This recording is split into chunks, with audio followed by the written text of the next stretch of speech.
高转转，嘿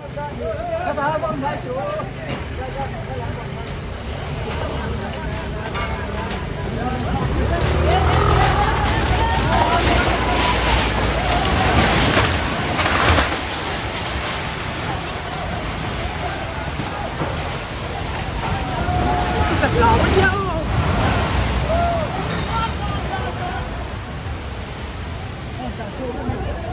anh ra xuống mấy điểm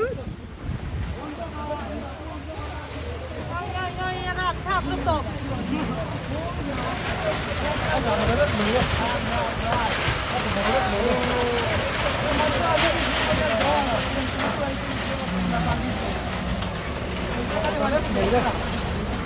rất nhiều